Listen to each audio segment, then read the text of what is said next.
got done. What? This video. The YouTube? Yeah. Fucking dead, this camera just does what it wants.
Any luck?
We're live?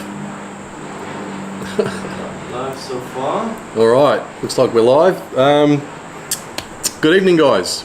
Just first up, as usual, we're trying to put a microphone on one of the phones here tonight. It's a plug-in one. We just want to make the sound just a little bit better if we can. And I just want one of you guys, if you can just type in the chat whether you can hear us. Everybody else, also make sure your phone volumes are turned up, that kind of thing as well. So we'll just wait for someone to type in the chat that they can hear us, because I don't want to be talking away for nothing. Yeah, we're looking alright? Yeah. Jeffrey's saying can hear on all good, YouTube. no worries. Let's check the other ones. Just let Facebook? people come in. Yeah, we're just waiting for a few people to come in. That's yeah. what. Loud and clear, all good on Instagram. Alright, that's good. What about Facebook? Because that's the one we got the thing plugged in. It's the only one. Yeah. Anyone on Facebook can just write yes or no in, whether you can hear us or not. That's the one we're trying this new mic on. And if it's going to screw up, it'll screw up tonight. So now Instagram, definitely, that's for sure. Well, anyway, we'll just kick off, eh? And alright, welcome guys. If you're new to us or that sort of thing, just, yeah, we're interested to see where you come from. Just say good day, that kind of thing. So yeah, just type that in. Always interested to see where people come from who watch us and stuff. Karen's not here again. Neither was she last week. She's in Las Vegas at the moment at a business conference, and doing a bit of touring while she's there. All right, okay. So last week we spoke a bit about the barra fishing and what's going on, but we're in one of those flood affected areas here, and then that pretty much extends right down into the Burdekin, from about Port Douglas down into the Burdekin, and as most of you would know, we received some pretty vicious floods.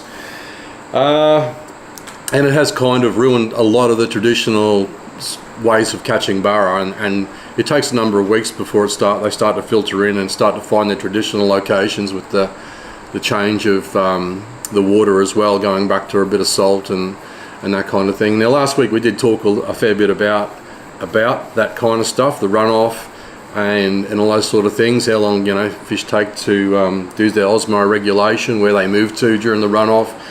Different kinds of fish. There's there's different strains of barra around the country, but there's also two different kinds, and that exists in all those strains as well.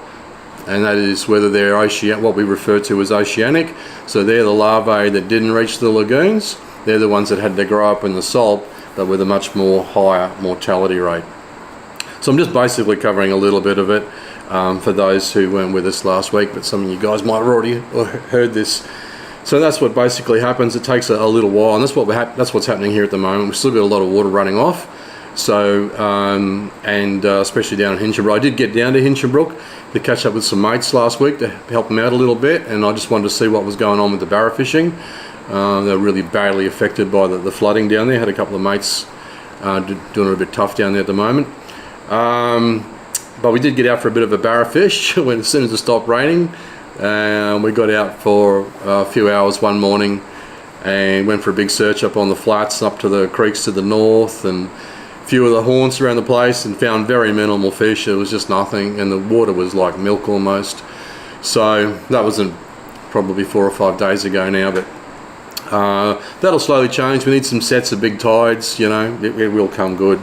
But it's just a matter of hanging in there for a while, and most of the saltwater or fish that live in the salt away from billabongs and stuff are sort of mostly out the front, so you'd be better off concentrating your efforts on the beaches or headlands and mangrove forests or anything like that you find out the front. So that's really the only advice I can give you. We've got it all in our course, Barra Basics and stuff, but which reminds us, that's why we do these lives. Sometimes we do these lives when we have our launches, and Barra Basics February intake finishes tonight at 9 o'clock, and we're only taking 70 students through, and I do believe we're only 2 or 3 short. Well, that was earlier on this afternoon, so there is still a couple of openings there. Just quickly, just so that people know, it's $200 off the course. It'll be closed and then it won't reopen until September for another 5 days then, when people can enrol again. If you do a bundle, you can get Barra Basics and Sound Skills 2 together, and that's an extra $200 off, so it's $400 off for both courses. So that's what we've got offering this month, but it finishes at 9 o'clock tonight, so only a couple of hours away for those remaining couple of seats. All right. A couple of people. Couple of questions. Yes. So many people just checking in from all over the place. Oh, all over the place. Yeah. Mackay, Darwin, yeah. Hey boys. That's what we want to hear too. We know a lot of you guys aren't as badly affected as other regions with the floods and that, and we'd be keen to hear about what sort of barras you're catching. I know Rocky's a bit on and off. They're getting some good threadies in the lower reaches and other places down there, but the barras down there, one of my really good students, he goes down there and catches monster fish, and they manage only sort of, not quite half a dozen mediocre fish over a few days, so he said it was a bit well below par. They did have a competition down there a little while ago too. There was a few good fish caught in the upper reaches and that, but I don't think it's quite up to scratch of what it usually is. Because they had the barrage gates open for a little while down there, so it's probably on the improve down there actually. That's as long as they don't get a whole heap of rain. I don't know what's been going on down there in the last week. I don't know whether they've had any from the back country come down, but it'll be interesting to hear what's going on down there, guys. If you just want to type in how the fishing's going down there, that'd be awesome, because we're sitting up here twiddling our thumbs pretty much. Someone asked, where's your rum, mate? Where's me rum? No, I don't drink a lot of rum. I'm not a pisshead. This is my first one in about, 7 days. But a little bit of anxiety away. yeah. Oh, it's good to have a little stress relief every now and then. Yeah. Someone said only barra fishing I've been able to do is on YouTube, but they are hard to pull through the TV. Interesting to know where he's coming from. Yeah, for sure. Well, like you say, we do have our course. You can find out bits and pieces on YouTube, but is it totally correct or is it not? Or is it people just following what other people say? That's the thing with our courses. It's all info that's come from my 30 plus years as a charter guide, so kind of works. Someone said, do you run a charter at all? No, I retired from charters in 2018. Only online stuff now. Into the future, I don't know. I might start offering, jump on your boat services and set your sounder up and fishing tuition. That may happen again at some stage. I'm getting a bit long in the tooth sitting in the office, and as soon as I knock out a couple more of these courses, I'm going to be freed up from office work. So I might be looking forward to getting out in the outdoors again. So we might offer a bit of the consultatory trips again in your boat. That may happen. Don't bombard me with questions of where, when, how much and all that, but everyone will find out when that is going to happen. It won't be this year probably. We've got a lot on this year. But that's what I'm probably going to be doing into the future, a little bit of that again. It will be limited though. All right, so yeah, any questions, any answers there, mate, for anyone catching fish down the coast, or? Yeah, so someone's saying been getting a few in Townsville in Cape Cleveland. Yeah, out on the flats, that's the place to be, for sure. It's good to hear. Townsville has had a swag of rain, and a lot of fish have gone over. The guys have done a really awesome job there of stocking Ross River Dam. The Townsville Barra restocking group have done a fantastic job, and a lot of the ones that a lot have gone over the wall. Well, I don't know, I can't really say, but there has been a number go over the wall, and not that many dead ones. So it's one of those sort of drops they can survive, especially when it's raging, and there's a fair bit of water between the bottom and the surface of the current. So that's a good sign. A lot of some of the fish they did find dead were like metre 20, metre 25. So that's a fantastic growth rate in that dam already. And I've been up there a couple of times and done a couple of the restocking sessions with Reese and all the boys. And my brother Ian, he's into it. He's in with the group up there as well. So it'd be good when it all opens up too, because it'll be a fishery that sort of takes a little bit of pressure off the saltwater fishery as well, and get and also a bit of extra tourism for Townsville too. Be some opportunities for guides there as well, because I've been out the back and I've had a look, and it's not a dam that's chockers with weed.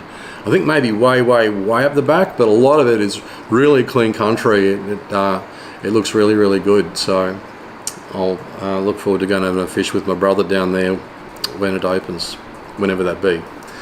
But yeah, a lot of those fish have survived, and that's good. They'll get into those weirs, and a lot of those weirs are survivable as well. There's no great big drops down onto a concrete pad or anything like that, so any fish that go over all those weirs should end up out in Cleveland Bay and spread their roots a little bit and provide a nice little influx of large barra into the Townsville fishery. So yeah, good to see. All right.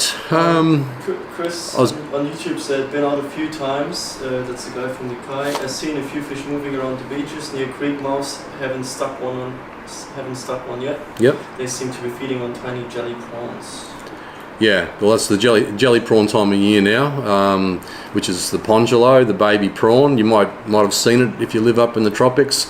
After the floodwaters, a number of weeks after, you might see like a red tinge along the beach. Well, it's actually just wall-to-wall little baby pink prawns this long. So it's all the juveniles, and the barras get out there and amongst it, and so do the threadies, and they start buffing away. It's like a whale feeding on small baitfish or something. They just open their mouths and a whole heap go down at once. So, but yeah, they get very excited. They love their jelly prawns, and that's why we say now's a good time to kind of be looking out the front more than anything.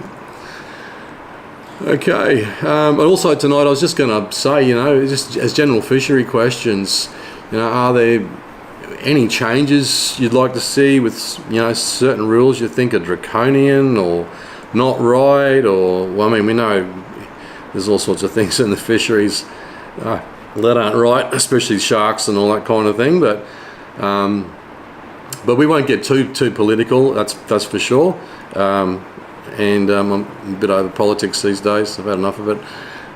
Might notice, you guys who know that I'm sort of had a fair bit of awareness going for a while about the sharks there. I've been a little bit light on lately. I'm just too busy doing other things, and it's good to see things are starting to move with the shark debate.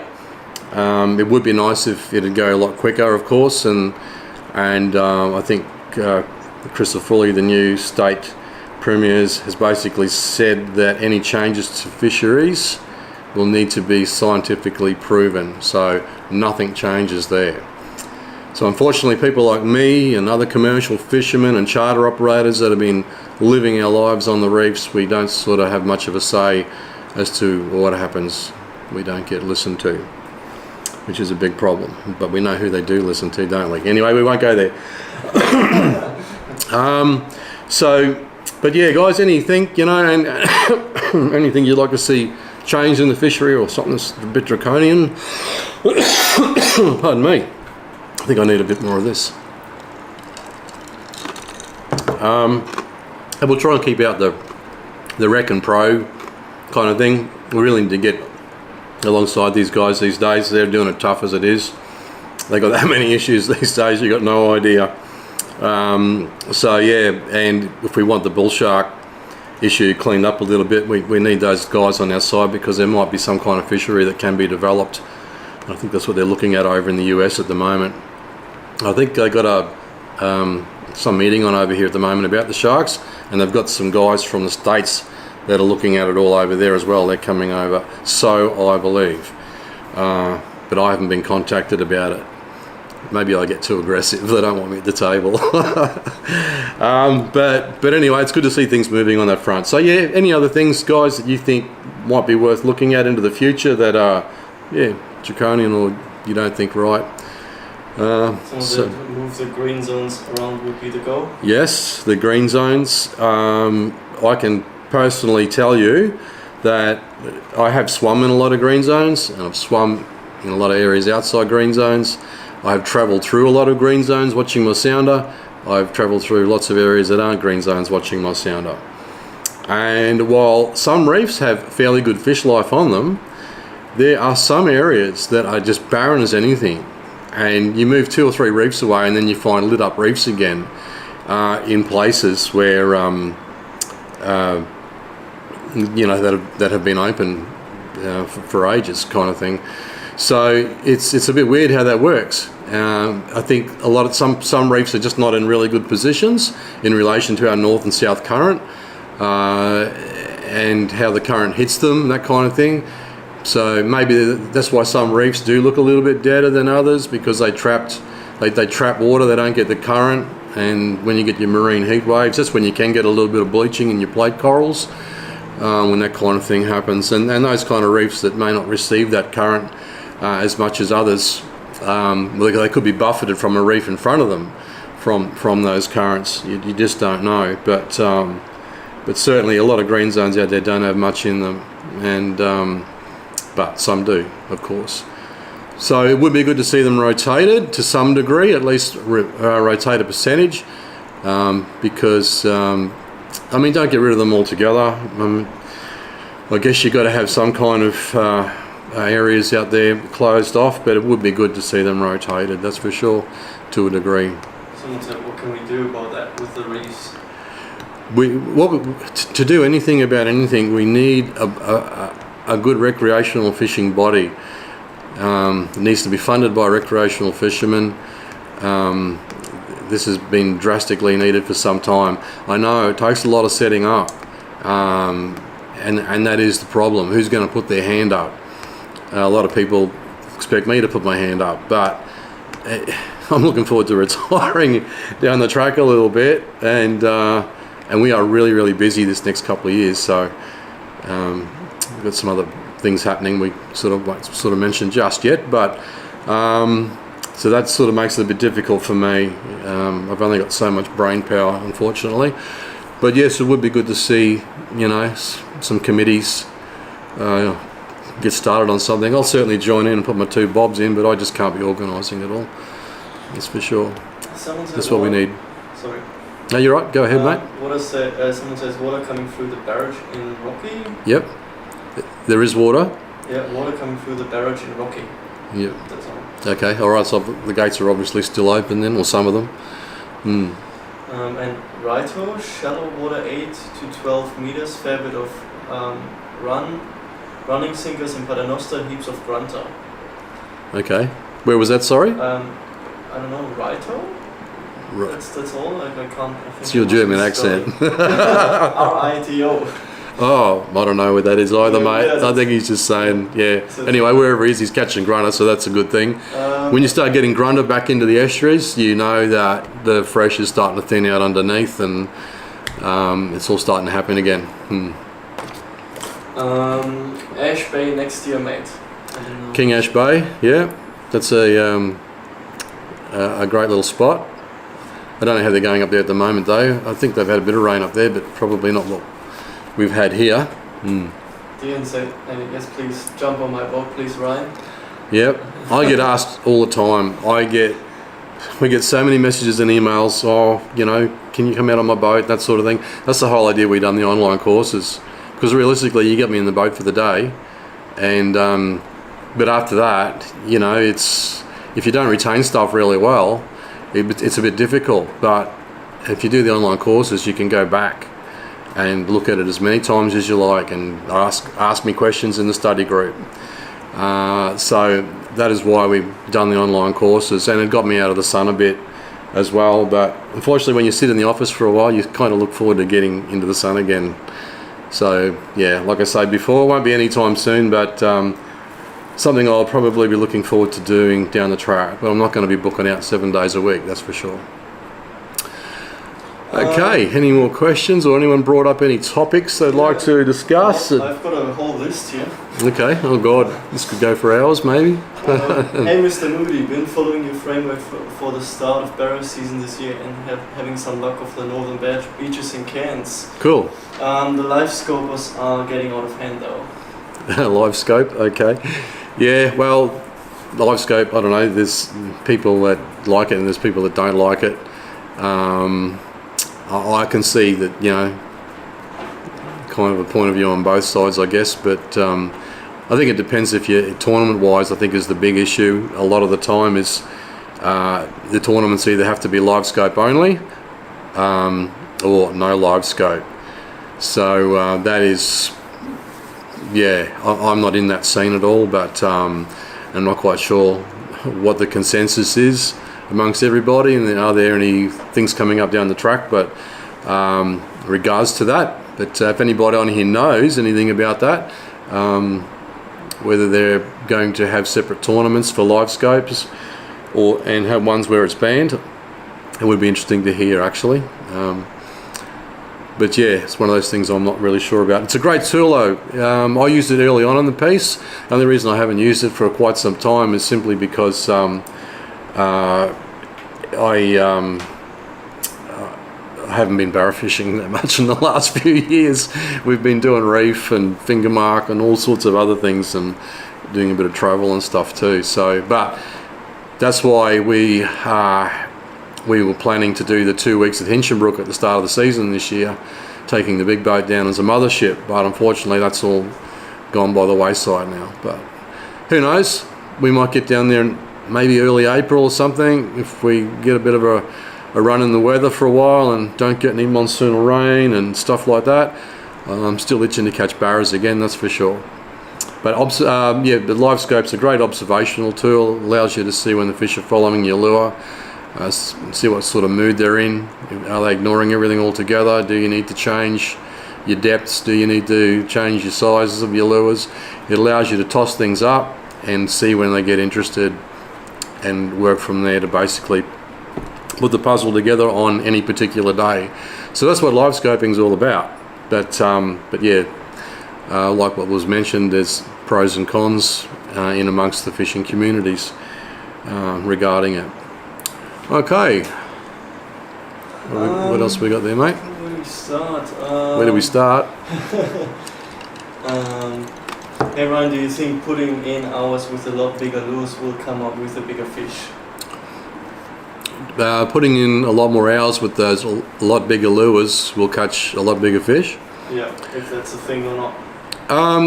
When barras are aggressive and they're interested in feeding, or they're deliberately going to somewhere to feed, that will certainly have a crack at the bigger lures. But if they're in a period where they are upset with weather conditions, changes in temperature, bad barometer inshore in that last 15 metres of waters where barometric fluctuations can really drive fish a little bit mad.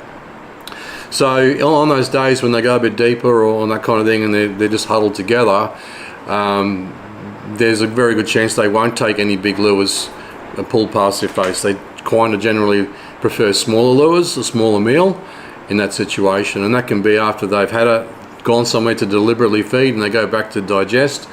In the early part of their digestion and stuff like that, there's a good chance that they probably won't look at a lure whatsoever. But some stage during the day, when they start getting the digestive tract empty again, yeah, you can quite easily put a smaller lure in front of their face and get them to bite. And we do call them like more reaction bites than anything, because the fish are actually holding up in deeper water and they're not deliberately feeding. So, but when they deliberately go to feed, there's a number of locations in shallower waters where they go, and we talk about them in our advanced area of Barra Basics. And while we're talking about, I mentioned Barra Basics, to the guys that are already in Barra Basics, I will be changing some of the conceptual videos in there, in module 1 and 2. I'll be starting on them probably in a couple of weeks. So I'm just going to rebuild those, and the whole idea of our trip to Hinchinbrook was to refilm some of the demo videos as well, because it's 10 years old now, that course, or 11 years old. We've got drone perspectives, we've got quite a few different things, so I just want to refilm some of those scenarios and bring a lot of the advanced stuff out that we talk in the webinars and that, and putting it in the actual course and breaking it down in the first 2 conceptual videos. So that's what we're basically doing. We're just improving that one a bit, and I'm not too far from adding a new video on transducers, all different kinds of models, what they're used for, what they're best used for, what you shouldn't use that particular one for. So that's going to be a new video in Sounder Skills 2 very shortly. So okay, if we got a ton of questions there, we better keep going. Someone is saying, why is Barra Basics so expensive? So where would we start? Why is Barra Basics expensive? Well, actually, none of our courses really are when you think about it, simply because we've got 8 staff. It's my bloody life's work. It's the same cost as going out in a charter, where a charter operator doesn't tell you how it's all working in front of you and can only do a certain scenario on any particular day, not through everything from small, medium and large tides. We also have a study group where questions get asked. That's a massive resource now. It's been going for over 10 years. So much questions and answers in there where we break things down. There's a bunch of webinars as well where everybody gets on for a chat and we break things down as well. It's a great return on your investment. You just got to think about how many times you go out and how much money you spend on fuel. Honestly, even down the creeks now with a boat that's got a 90 or a 115 on it, by the time you run around with 50, 60, 70 miles during the day, that's a bit costly nowadays, plus everything else, your electronics, your tackle, the whole lot. If you're just going to drive around with all that expensive equipment and waste your time, well, there's just no enjoyment in there, and that's what it's all about. Stitching all this equipment you've got together and using it all in your favour. You catch some fish, beat your mates. Also the time you just spend normally, if you try to figure out yourself. For sure. I mean, in a week, like seeing improvements with following just a simple framework. Yeah, I mean, like even after 1 week, just by following the framework, people can actually be directed and start catching bar at the right particular time for that particular scenario. So, no, it works very, very well, and fantastic return on investment. Stop wasting all your money on fuel. So, all right, mate, what else have we got there? Someone saying, love the course. Ryan finally have time to get through it. Awesome, mate. Probably just coming from the current launch, maybe? Thank you, yep. Do you know what happened today? I didn't catch a single barra of Letty in the Mackay region. Didn't catch a barra all day in the Mackay region. Yeah. I'm not. Do I know what happened? No, sorry mate, I've been in here all day and doing a bit of gardening as well, and because I'm not fishing at the moment, I am just not watching the weather. All I do know is the southeasterly changes come through, and there's a very good chance that may have something to do with it, and we talk all about how the start of those southeasterly changes can affect it, and how barometer works, so that's in the course as well. So that could be your case down there, because we had the change hit us here today, so it would have hit Mackay last night probably, I would imagine. If we have a look on the weather sites, you'll probably see when it came through. Are you still in Cardwell? No, I'm not in Cardwell anymore. I left there about 5 years ago, I think now, simply because we couldn't keep our big boat there, that's for sure. It'd make a great floating restaurant, that's about it. And I got to the stage where even the little boats, you just can't get in and out when you wanted, or you'd have to wait an extra 4 or 5 hours and come home at 8 o'clock at night instead of 4 in the afternoon, and all that sort of thing was just becoming too much of a nightmare. So I love Cardwell, I really do. Got some great mates there, but unfortunately, it's just logistically a nightmare with the marina all silted up like that. But no mate, not in Cardwell anymore. I do go down a bit though. Love the place. It is really great that you continue to update and add new content to the courses, especially as an old subscriber. Great stuff. I've been a little bit slack. I've been wanting to do some of this a bit earlier than this, and I have mentioned in the past that I was going to start doing it, but just like anything else, we try to build our products as well with everything that I know about, and that's what we basically have been doing, and it's taken up a lot of our time. And but yeah, that's what I'm doing this year. I'm only working on the offshore course as a new course, and then I'll be doing those few improvements to the others here and there.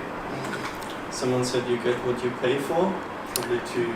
Yeah, well, you get what you pay for, exactly. You know, it's only the cost of a barra fishing charter, realistically, and maybe for those who don't know the sound. yeah, and for those who have chimed in, someone's just asked about our courses and why they're expensive, but they're not. They're actually very good value for money, and it's going to save you thousands in the long run, and you might be a hero to your kids if you're not already. Taking them and getting them interested in catching fish is the best thing ever, and that's one reason why we still push on with this.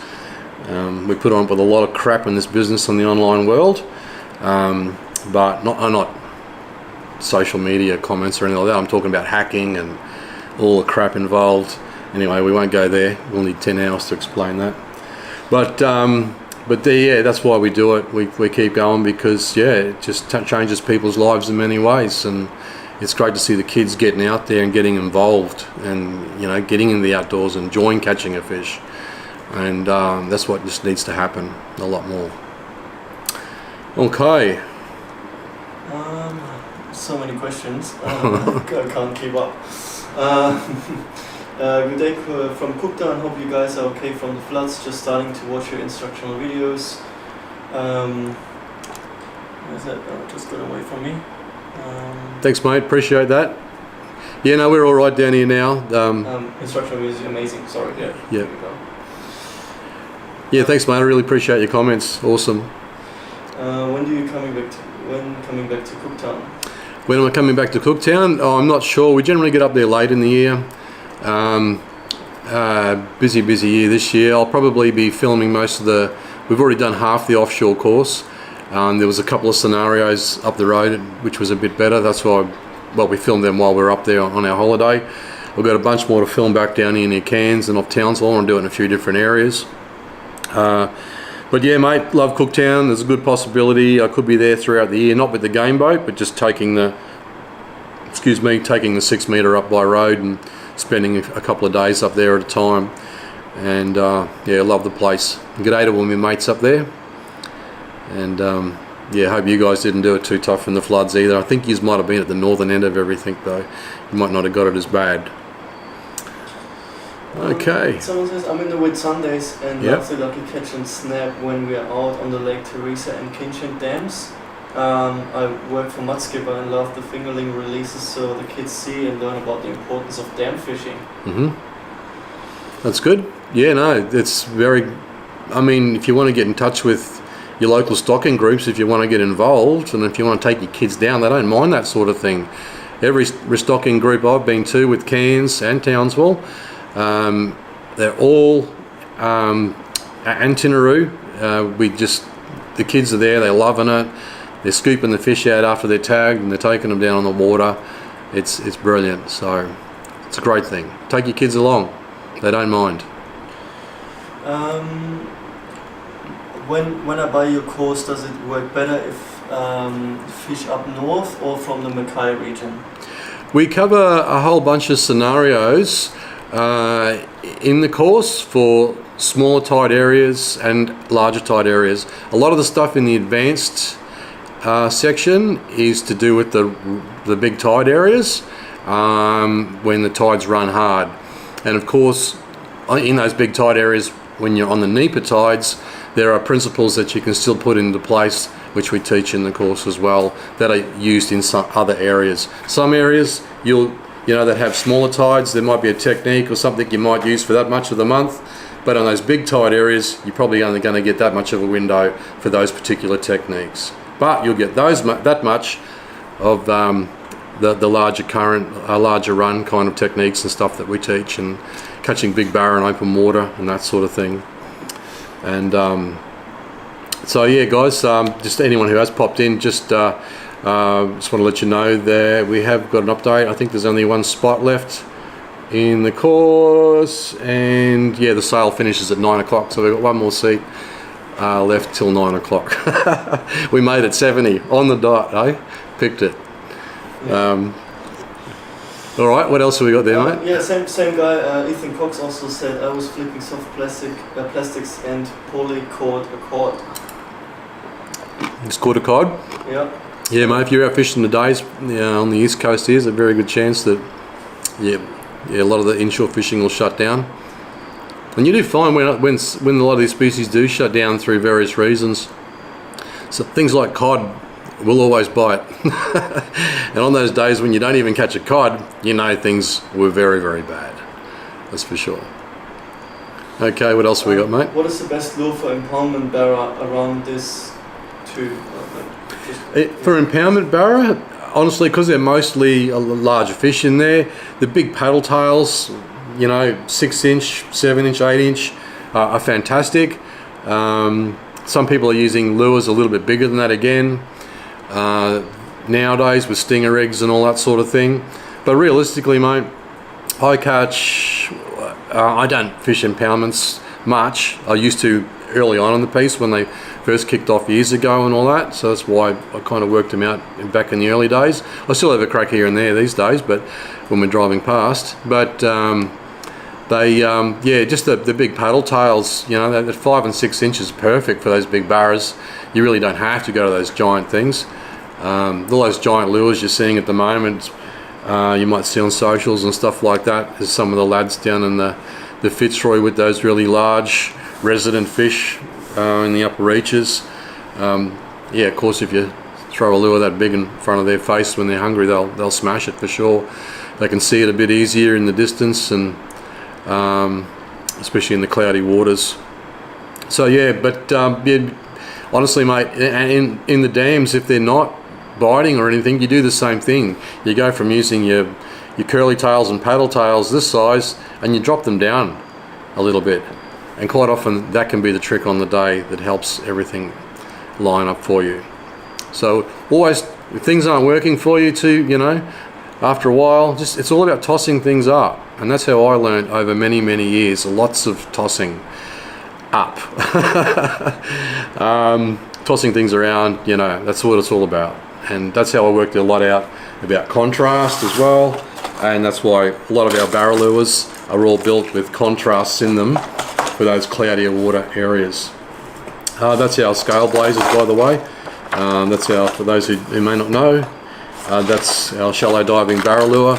We use them in open water for really, really big barras. And they work great around snags and drains as well. The little ones will still have a bite. Primarily, that's just 125 millimeters. It's not one of these things like this.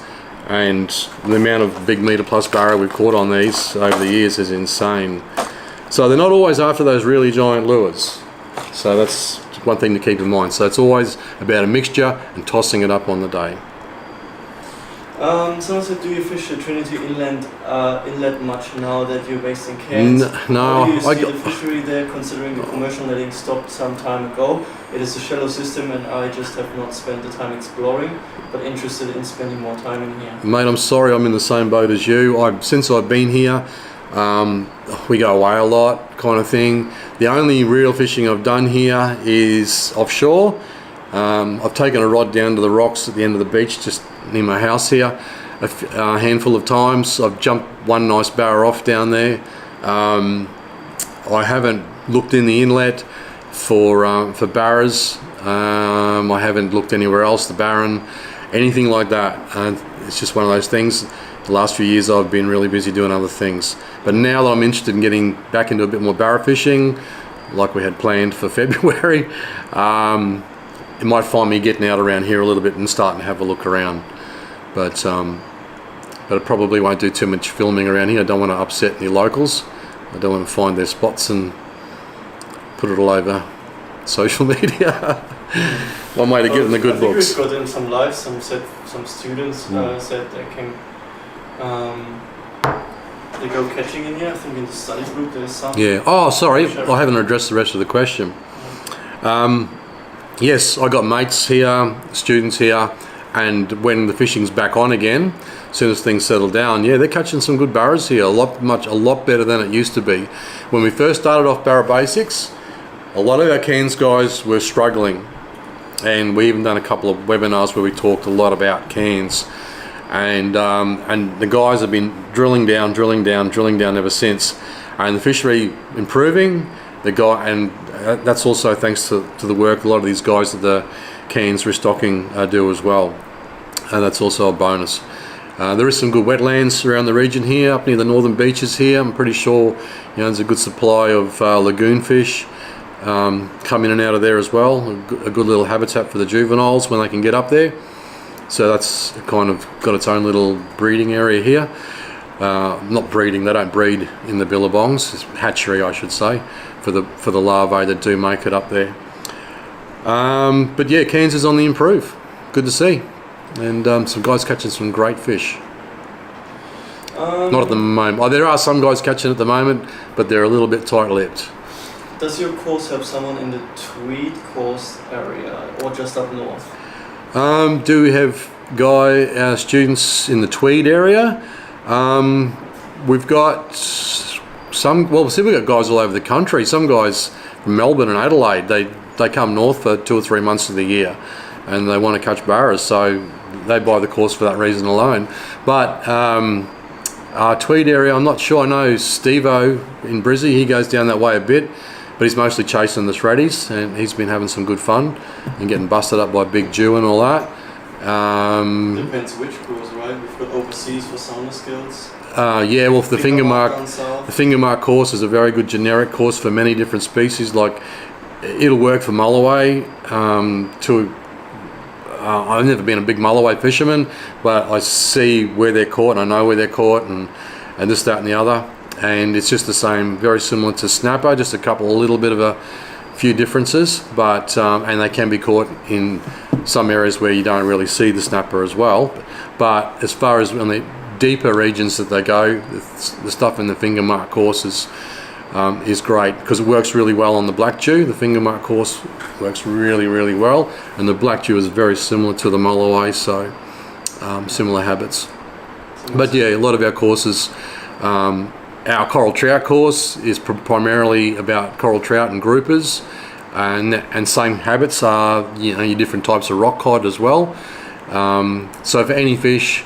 But actually the coral trout course is actually great for any species of fish you catch out there, like red throat and jobbies and all sorts of things, because it's putting you in these regions where the fish rich parts are, and it just doesn't hold trout, of course, it holds lots of species. So a lot of our courses do work for many other species, but yeah, mate, we've got some barra guys down there doing well in the sandy straits. Steve-O goes, he's been improving there a lot. Andrew, he's been doing good. There's quite a few lads starting to really pick up their game down there in the Great Sandy Straits. One of the problems is down there is clean water, but we've taught the guys what to do in those respects and what to look for, and now they're starting to catch some good fish. But as far as Tweed goes, I don't know if we've got any students down there that have actually caught a barra in the Tweed. I don't think so. It might be Brisbane, maybe. I'm really not sure, mate. But you are probably going to start seeing a few more barras in those regions down there. So that's a good thing for people in Brizzy, I guess. Not to travel too far north. Do you kingfish? If so, how do you catch them? Do I fish for kingfish? No. Well, black kingfish, the cobia up here. But as far as yellowtail kingfish go, no, I haven't really done much with those, mate. Sorry, I've done a bit with some southern species, but I'm mostly northern sort of person. But like I said before, a lot of the traits of southern species are very similar to northern species as well, especially when it comes to demersals. And that's why our finger mark course works so well on pink snapper and jewfish. That's the DHU fish over in WA. And things like pearlies and that as well. So, back to the live scope, there were a few comments for that live scope topic. Definitely no live scope for competition. I like it, but come on, you need to work it out without it. Makes sense. Well, a lot of my fishing that even when I was using it when it first came out and exploring with it and playing with it, and I was also giving feedback on it and stuff like that. It's it's one of those things, I guess. I didn't really. I found it better. It worked really good in some locations, but there's some parts of barra fishing that you can't really see them. It's that shallow kind of thing. So I do a lot of fishing where it is a little bit more difficult for the live scope to actually pick up. But certainly it is a great tool when used in slightly deeper water. Fantastic. Yeah, back to that question earlier about the courses in the Tweed coast. Mm-hmm. He says not Barra, just courses in general. Oh, sorry. To the Tweed coast area or just up north? Yeah, well, you're getting a few threadies down the Tweed now too, and like I said, Steve-O, he's been down there catching them. So that works down there. He's done really well in the Brisbane. We've got quite a few guys in the thready course that have caught good threadies in Brizzy and those areas closer down that way. So yeah, probably fingermark, well, threadfin of course, but fingermark would be a good generic course for down there too. And as far as offshore goes, some parts of the fingermark course work out there as well, but you just got to relate it to a deeper aspect. Same kind of features, just deeper, but I'm covering those ones in this offshore course that we're doing. They won't be ready for a while though. All right. John Boss said just got one at Curramine. Curramine? Okay, nice. How big? Yeah, probably out the front maybe on the beaches. I don't know. They've had a fair bit of water there. Do you recommend spending time in a boat or on creek mouths? Sorry? Do you recommend spending time in a boat on creek mouths? Do I recommend spending time in a boat on the creek mouths? Probably if it's productive. It depends where you are too, of course, but yeah, with the flood runoff, yeah, creek mouths and beaches and places like that. There are a few scenarios that happen at creek mouths. In our course, of course, I can't sort of talk too much about everything, but yeah, and that works really well. Some of these scenarios at creek mouths work really well in that 3 to 4 week period after the floods, I find. So coming up very shortly, hopefully. So I might get down to Carball actually again shortly and have another crack and just see how things are improving. Hi Ryan and Karen. Karen's not here. How do you think flooding will affect our fishing this year, Ryan? From Cardwell. How do I think flooding will affect it? Well, pretty much basically, yeah, mate. At the moment, it's affecting it at the moment, but it could be a good thing because with these floods that have seen bigger levels than in some area like Cardwell, some of the logs floating out the front of that place at the moment, they're massive. They haven't seen floodwaters in a very, very, very long time. So because it was record flooding, it's now pulled logs and stuff out of places that never normally saw the floodwaters. And that's also going to be good for a lot of lagoons. It's going to pull everything out of all of the lagoons, not just some of them. So we're going to get a lot of fish that did survive into these billabongs and stuff, that they're going to come out and start mingling in the salt and turn into those grey and dark-tailed river barras and and populate the region. So that's a good thing, mate. That's the best thing about these floods. It's going to be good in the long term. Just got to put up with a bit of rubbish for a while. Freshwater runoff always affects? Yep, freshwater runoff certainly does. It has this moment, like I mentioned earlier, with barramundi, you can just grab them from fresh and chuck them in salt, and you can just grab them from salt and chuck them in fresh, but it's not good to do it immediately like that. In the wild, the barras prefer to go and do something where it slowly adjusts, not being thrown from one bucket into another. So there are places that they go to do this kind of thing, and it depends on how bad the flood is. Is there still salt water underneath the fresh is the big question when it comes to how long it takes them to get used to it. So yeah, there's lots of variables and all that sort of thing as far as that goes. Crab question. What is your thoughts on taking female crabs 16 centimeter and over? I mean, female practices in general? Many taking crabs, female crabs, 15 centimeters and 16 centimeters. 16.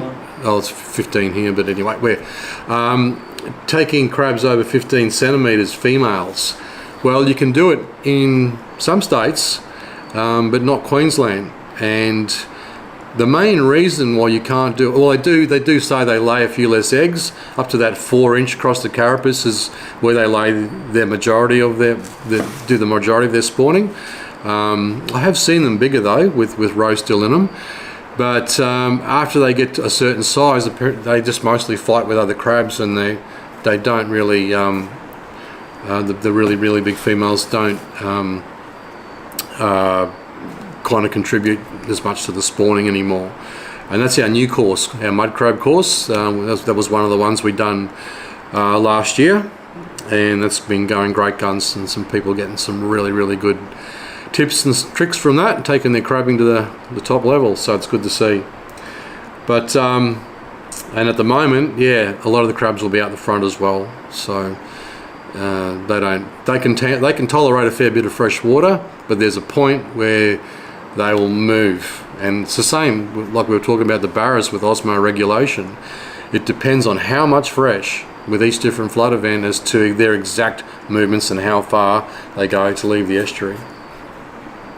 But yes, the female crabs, yeah, they take them in other states because they just do kill other crabs and then not as productive anymore, and that's just been the rules there. But the reason why Queensland crabs will always remain protected, the females, is because northern New South Wales, with the colder waters, is the southern range of the mud crab, about halfway down or something like that.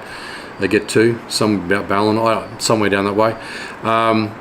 But the problem is when the crabs down there, they might be capable of spawning, but when they go to sea to drop their eggs, the larvae wash too far south, and it's too cold, and they just all die. So the repopulating down there is not that good if you were to take Queensland crabs out of the equation, because when our crabs go offshore to spawn, it all gets carried down with the Eastern Australian current, and a lot of our larvae goes past Brisbane and populates northern New South Wales. So that's why Queensland, you'll never have jennies here. That will be, sorry, you'll never be able to take jennies here in Queensland for that reason. When are we going to see Moody with a fly rod? When are you going to see me with a fly rod? I've got a 12 weight in there. I was going to do a bit of marlin fishing again. We used to do it years ago. I was a decky though. We used to tease them up and get the guy with the fly rod to get the fly in front of it and all that sort of thing. But I wasn't really keen saltwater fly fisherman in my early days back in Townsville, and we used to go to the beaches and certain areas along all the beaches and that, and we used to chase flatties. They're one of the most fun fish to stalk and catch on fly. And we'd catch some rippers too, and every now and then a big queenie would pop up, or you'd see a barra popping through on the flats while we're wading along and that. So it was great fun. It was awesome, but I just got too involved with charters after that and just stuck in that daily routine of barra every day and offshore. So a lot of those things sort of skip by the wayside, but I do love fly fishing, and no doubt when I retire I'll certainly be doing a lot more of it. But I have got a 12 weight, like I said, and I did try to use it out on a sand cay north of Port Douglas a while ago, and there was a nice big GT coming up. There was only one, but unfortunately Gracie, one of my dogs, she jumped off the sandbar and started swimming out to me, and this bloody shark started honing in on her. So I had to drop everything and grab her before the shark got her. So I missed the opportunity on the GT, so that was it. But yes, I will be doing more fly fishing into the future. Enjoy it.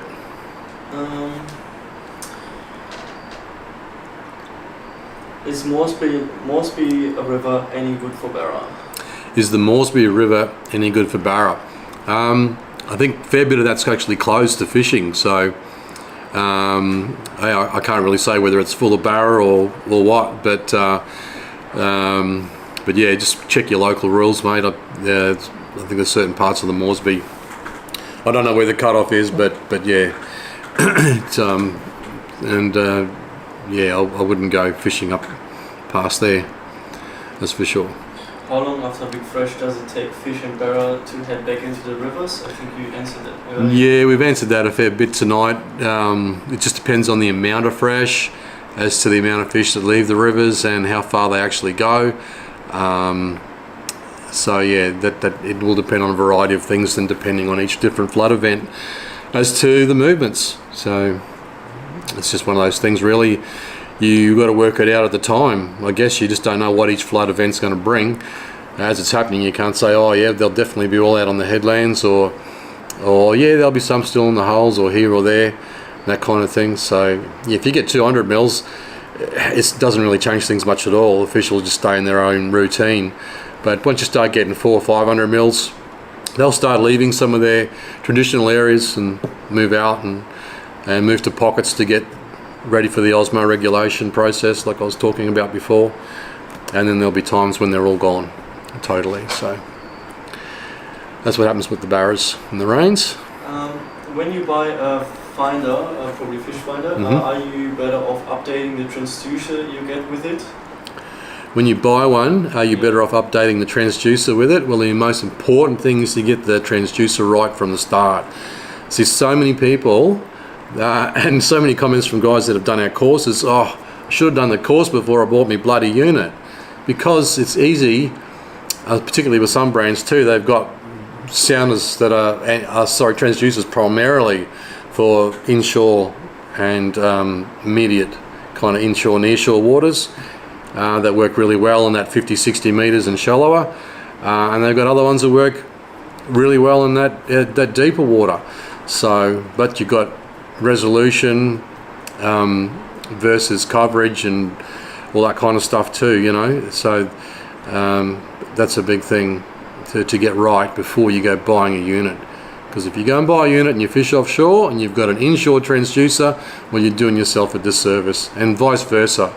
If you buy a sounder that has an offshore transducer, particularly in the side imaging kind of things, don't expect you're going to see super crisp images of barra or inshore fish in the shallows. So it's very important to get that right. That's what a lot of guys do our course for, to understand frequencies and where they should be using these things. That's the latest video I'm working on, actually goes back into that to actually remind people about that part of the course as well. So there's a good reminder in there about getting the frequency right. So yeah, very important, mate. Make sure you got the right transducer first.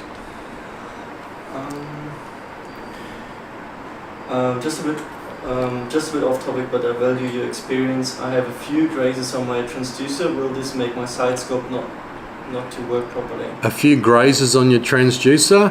No, that'll be fine, mate. If they're only small scratches, a lot of people get that. They leave their boat on the beach or something and it spins sideways and ends up on the sand or whatever it be. It's happened occasionally to me as well over the years. And no, it doesn't really affect your transducers whatsoever.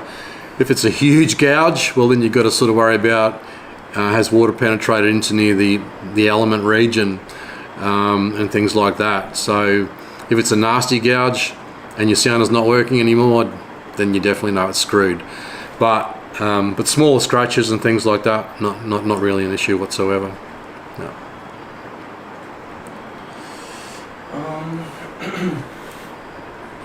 How do you reduce the nuisance species like estuary cod, bram and catfish taking on live prawns when targeting barra and freddies? That is one thing you can't stop. Maybe repeat it for everyone. Oh, sorry. If you're using live prawns in the estuaries, how can you stop cod and bram and all the pickers eating your live prawns while you're chasing other fish like barra? Well, the only way you can deal with that is catch lots of prawns. We used to find that years ago, particularly in the winter months when we did use prawn a lot, especially in the Townsville area. We used to have some outstanding catches in the winter. Back then people thought barra just disappeared in winter, you couldn't catch them. Turns out you can actually catch more in winter, but you just had to understand what they did differently. And prawn is the best bait. They won't really take fish baits as readily in winter as they do in summer, but prawn is a whole different story. But there's nothing you can do about pickers really. You know, you can try using really big prawns, which we've done in the past. Doesn't matter, a big brim will come along and chip it away, and so will the cod. So having a good arsenal of bait is probably the pick of it. And if you want to pick a period of the tide, then you want to kind of be there the moment the fish get stimulated. As soon as the barras get stimulated and they move out into the flow, you'll find a lot of the pickers actually move out of the way. But if it's a period of the flow, then the barras have had their little bit of a insight into the current coming at them, and they've all moved away again and settling down. Then the pickers come back out again and drive you absolutely nuts. You can still catch barras in that period, but it pays to throw it on their nose then, because they're not going to come over to it. But we talk about that with pressure points. That's in all in module 5, deep holes, ledges and snags in the course. Yeah, any tips for convincing the missus that buying the course is a good idea? Any tips to convince the missus to buying the course is a good idea? Maybe the current sale? Well, you have the current sale we've got on. Fresh fish, we all know how much it costs these days. Yeah, I feel sorry for the commercial guys because, just fish is getting so bloody expensive. We've got quite a few actually reviews from a business, like from some fishermen students of ours. On our reviews, on our reviews page, there's a few there from the ladies that might answer your question. Yeah, specifically a wife of students. Well, if you're not catching much these days and you're going out fishing and you've got kids, are your kids all interested in the fishing when you're not catching, or they're going to get more interested when you are catching? And so that's the thing, we spoke about that before. So that's something you can convince the missus about. I'd also say as well. it's like the time you spend out there, because you're catching barra faster, it's not that long, so you come home earlier. Yeah, well, you can come home earlier and you get a chance to mow the lawn, because when you go out fishing all day because you've caught bugger all, you don't get home till it's dark and there's just no time to do that stuff anymore. So, I'd be looking at that, that's for sure. That's a good excuse. 1 hour left. Yeah, we've got 1 hour left in the, I don't know if that seat's filled yet, but anyway, if it hasn't, and we've got 1 hour until it closes. What else was I talking about? I'm being distracted, sorry. No, we had a couple of new questions. I think the last one you answered. Next one is, when do barra turn female? When do barra turn female? That is variable. There is no set rule within a few centimetres. It depends on the fishery at the time. Generally, if the fishery is healthy, they'll change sex somewhere between 85 and 90 centimetres, maybe a little bit later. Because that's generally when a lot of them will change sex. But if you've got an area where a lot of the larger fish have been taken out of the system, and excuse me, this is something I noticed a very, very long time ago when netting was rather active in the Bowley area in Townsville, and there'd be periods where it would get smashed. What I did notice was the fish was small as 65 centimetres, had roe in them.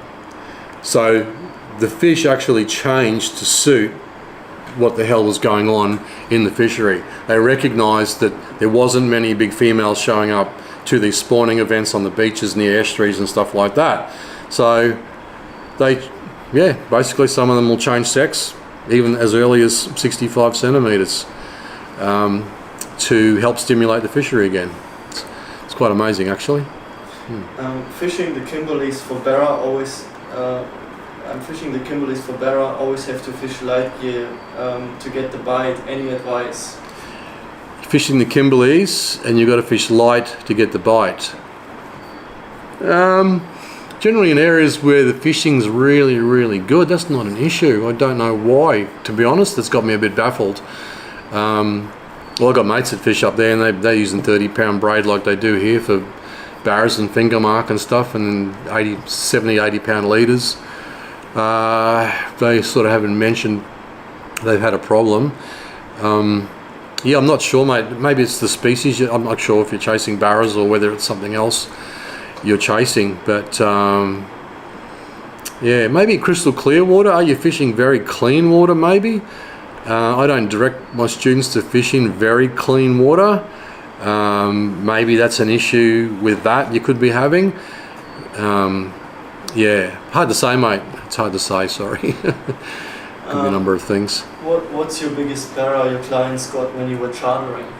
The biggest one we got to the boat, the biggest barra we got to the boat when I was chartering was 144. But I had 3 on, I reckon, were a bit bigger, and they were all just very, very smart fish. And yeah, just unfortunate they managed to escape us through various reasons. But the biggest to the boat, yeah, 144.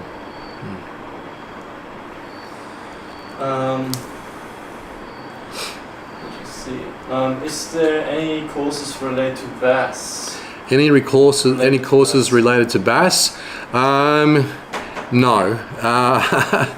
Short answer. There might be some parts of the Barra course that has some kind of nuances, but I wouldn't go buying the Barra course wholly and solely to try and adjust it to bass. You can if you already know bass, I guess, but there is, yeah, we might be doing something with a bass fisherman at some stage. You don't know. That's one of those things I can't mention too much about, the direction we're taking the business. Next projects are Emperor, or let's say offshore? Well, for me, is my projects are here, but down the track, yeah, I'm not a bass fisherman, but who knows, we may have some people that will. But I can't sort of talk too much about that at the moment. We're in the early stages of looking at that. What was he saying? Hey, everyone, smash that like button, and while you're at it, please consider subscribing as well on YouTube. Both are great and easy ways to support this great content creator now and in the future. Thanks, mate. Really appreciate that. Yeah, especially YouTube. Yeah. You see lots of views. Yeah. Yeah, subscribing. Be good. You taking mood swings Bermagui way? Bermagui. Bermagui. We'll turn you an Aussie boy one of these days. We've got him drinking rum. He can now fill it trout. We're getting him there. No, mate. No, I did buy that boat to get in to do a bit of game fishing again, but as it turns out, you know, the heavy tackle side of things and even the light tackle, you really need someone, you know, on the deck that knows what they're doing. And at the heavy tackle time of year, I just can't grab a handful of mates and say, oh, I'll come out and rig some 20-pound tuna up with 16-0 hooks and 500-pound wire and put these gloves on and pull that fish in that's the size of a cow. It's not that easy. It's pretty dangerous work. So that time of year, and when I have got a bit of time to go and do something, all the experienced guys are working on the boats. I mean, I can go down and do the deck, but then I need someone to drive, and there's a whole heap of skill in that as well. So yeah, I don't really get to do much game fishing anymore. 2 brand new 130s sitting in here, brand spanking new, right behind me. I really would like to, before I ever get to sell that boat, I would like to probably go and do it, but it's just something we haven't done a lot of yet, mate. So that's why I don't go visiting places like Bermagui. I'm just not heavily into the game fishing scene anymore, because the courses and everything take up a lot of our time, and we're mostly focusing on more of the conventional fishing for our people. That's where it's at for us these days. Thoughts on spearfishing Barra? Thoughts on spearfishing Barra?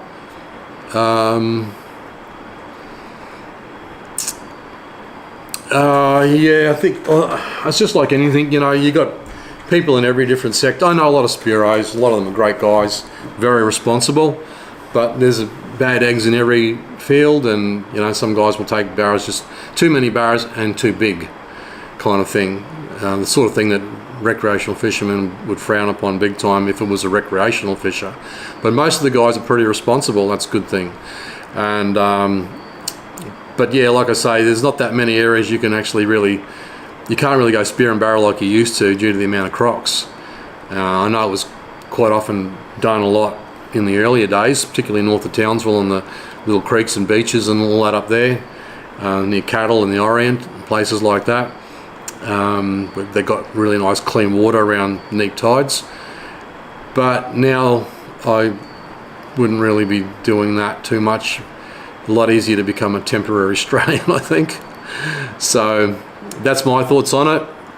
I have speared a couple of barras in my younger days, but not up in the creeks. I've swum up creeks at Lizard Island and some of the places up north years ago. We used to swim up and spear jacks, but now some of those creeks have actually got crocs in them that they didn't have back then.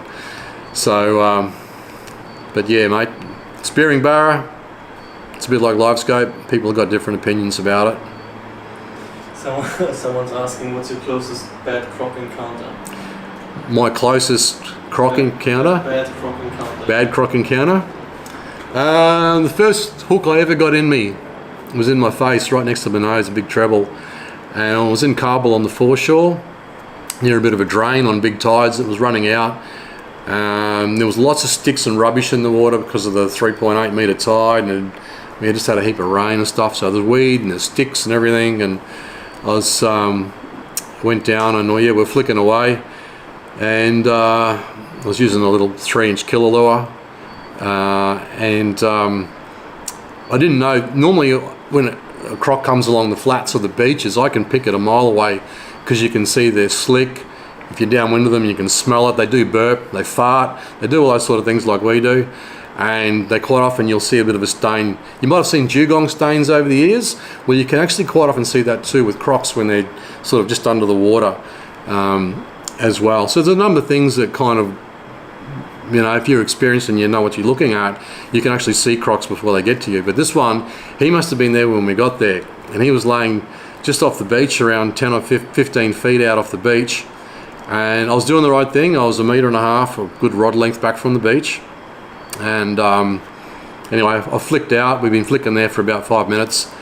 It was actually a little bit quiet. And next thing's 20 foot, probably, sorry, 14 foot, 15 foot croc popped up right next to me on the beach. And I started walking back. I didn't shit myself or nothing because I've lived with these animals all my life.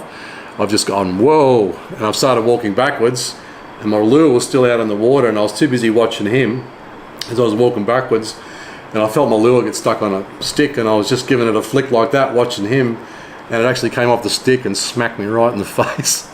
So it was a crocodile that caused it though. So that's my closest croc encounter, apart from one that I walked in on one day.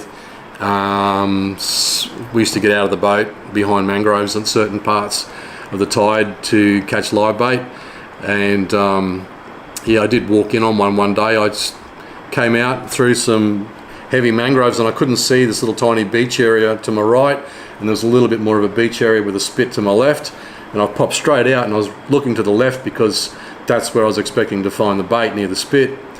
And I've walked out of the clearing and I've walked straight to the left a little bit, and I was prepping my net, and as I was prepping it, I just glanced over to my right, and there's a croc around 3.8, maybe 4 meters. He's asleep about 25 feet to the right of me, laying on the beach. So that's another close one I've had. And when I went to pick up my bucket and start walking off, and I think the sinkers from the net bumped the bucket, and he startled. And he shit himself more than me. He just got up and just boom, straight in the water. Crocs like to take you under their own rules, basically. They don't like being surprised. They like to surprise you. And because I surprised him, he shit his pants. So that's how that works with crocodiles. But yeah, I've had a couple of close ones here and there. But generally, I've had situations I've been in where if I wasn't smart about it, I could have been in trouble. But yeah, just these days you just got to be a little bit more croc-wise. And as far as the culling debate and all that goes, who knows what's going to happen there? I mean, they're a beautiful animal. I can see both sides of the story there as well. Isn't it weird how I always see both sides of a story? Anyway, yeah, to cull or not to cull. Well, it's going to probably get to the point where it just affects tourism. It's okay if you're running a tourism operation that revolves around looking at crocs and things like that, but I think there's got to be a certain, what do you call it? There's got to be certain places where they really do have to be removed. I mean, there's stuff in here now. There's rules now where they, crocs over a certain size have got to be removed from Port Douglas to the Burdekin, I think. But yeah, as far as other problem animals and other areas and things like that, yeah, it's hard to say. But yeah, be very, very croc aware when travelling to Northern Australia these days. That's why no one gets eaten by sharks on the beaches up here. There's too many crocs. No one goes in the water. Okay, how we going there, mate? If I wanted to target flathead, what would I look for? If you want to target flatties, just where water runs off flats, basically. It can be creek mouths, small creek mouths, gutter mouths on flats, gutters themselves. It depends on where they empty and in relation to where the flathead will sit. I'm thinking about doing a flathead course, even though I'm not one of these guys that catches the 3 metre ones down south. I'm about catching flatties up here on fly and lures as well. It probably won't be a bait fishing course, it'll be more plastics and fly, but it is something that I want to do because I've had a lot of experience with it, especially years ago, and that'd be great fun to go and do that again and film a course. It'll be a short course, it'll be a mini course, it'll be nice and cheap. So but that's, yeah, like I say, probably not this year. Okay, how we going, buddy? Yeah, still a couple to go. It's a bit less. What type and size lures do you prefer to use for barra fishing around headlands? Size of lure around headlands for barra fishing? Type and size? Type and size, well, naturally most regions you're going to be fishing shallow around the headlands. So shallow divers up to 1 metre. That's our Skull Blazer. It goes to 1 metre if you hold your rod tip down. But like I say, you play with the depths, and you can do that by raising and dropping your rod tip a bit as well. So that's something else I spoke about before, tossing things up. That's another thing you can do, is tossing up the retrieve of your lure and the depth it gets to. So raise your rod tip up and down as well. But yeah, as far as lure size goes, mate, I mean, that's perfect for all barra. The 125 mark, like I said, the little ones will still take that, and the big ones really, really love it. But if it's one of those days where maybe lures that are a bit larger aren't working out on the headlands, yeah, just drop back a little bit. And that's why it pays to take a variety of different sizes and each different style of lure. Excuse me. Yeah, there was a similar question like we have probably every time. It's like, if you had one barra lure for the rest of your fishing days, what is it and why? If I had one barra, one lure for sorry. For the rest of your fishing days? Oh, spent too much time in front of that computer today. If I had one barra lure that I would use only for the rest of my fishing days, well, that's the only barra lure we sell in the shop. And it's just been a very, very popular lure for many, many years, and a very good catcher. And in my charter career, when other people sold this type of lure, you could get these before, but I've got them in my own colours and contrasts, and some of those contrasts are for a reason. You just kind of put the best off from your experience just in that to produce that lure? Yeah, exactly. Yeah. So, but yeah, mate, it's like everything, toss it up, all different sizes and colours. Best colour prawn for saltwater? Best colour prawn for saltwater can depend on the day, whether it's dark or light, what prawns are in the region. Yeah, if you get a few tiger prawns around, maybe try the tiger pattern if you're catching a lot of those sort of things. But generally, I like to use, you'll see all wicked colours with your prawns. I do try to generally keep them as natural as possible. Even if some species of fish may not see the exact colours that you see in relation to the water quality and clarity and turbidity, if you still use those same colours that are fairly natural, they will still change in that water. The fish will still see the change as per whether it was a prawn in the wild or whether it's the lure in that turbidity or colour of water, if you know what I mean. So yeah, try and keep them natural. And it also pays to put a dark coloured prawn in, and a light coloured one too. Sometimes your white prawns can go really well in certain different water types, but it also pays, like I said, to keep some natural ones for more when it's cleaner water. Okay. Mud water, clear water, what lure? I think just like in Dirty water, clean water. Yeah, some of that is probably, and why I use these contrasts. Yeah, I won't kind of answer that one here. That's in the course. Sorry, mate. Yeah, but yeah, keeps the natural. Use the more natural colours when you've got clean, shallow water, and give yourself a bit of distance between you and the fish, because they react totally differently between clean and dirty water. Okay, how we going there, mate? Yeah, any more webinars? You haven't done one since 2023? Yeah, there's been some webinars in Barra Basics.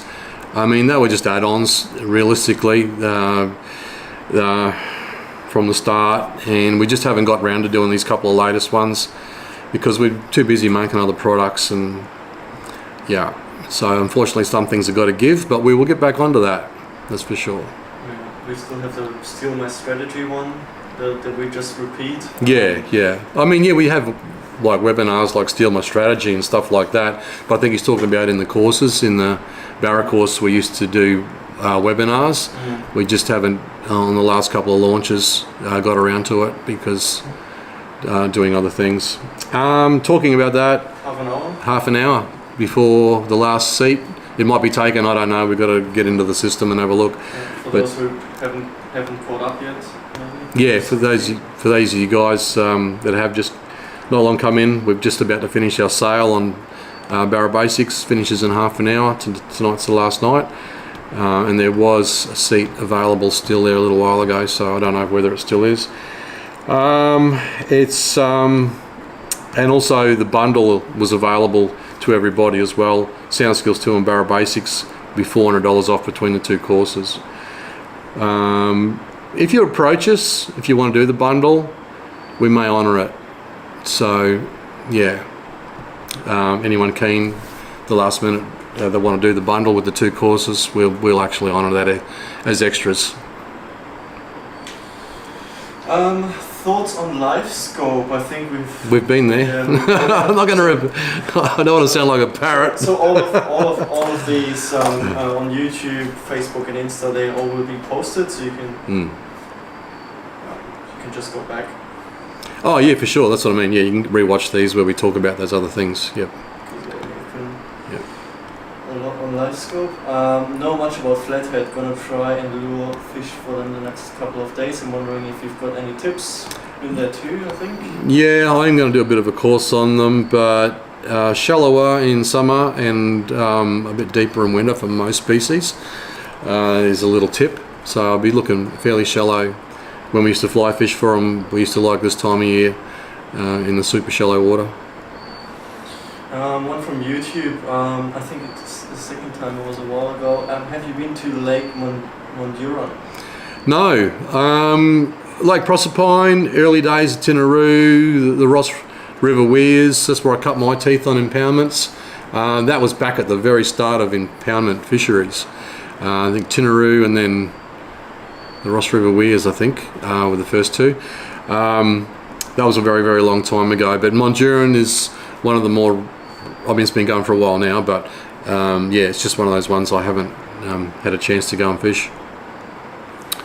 Yeah, our students do though. Greg is saying thank you for your tuition. Who was that, sorry mate? Greg is saying thank you for your tuition. Thanks mate, appreciate that. I think we're pretty much through. I mean, there was one question about sharks. I'm not sure if you want to go there. It's going to take you. I've been enjoying a bit of peace lately, not talking about the sharks, because more and more people are getting active and taking over the awareness and starting to push a few of the buttons.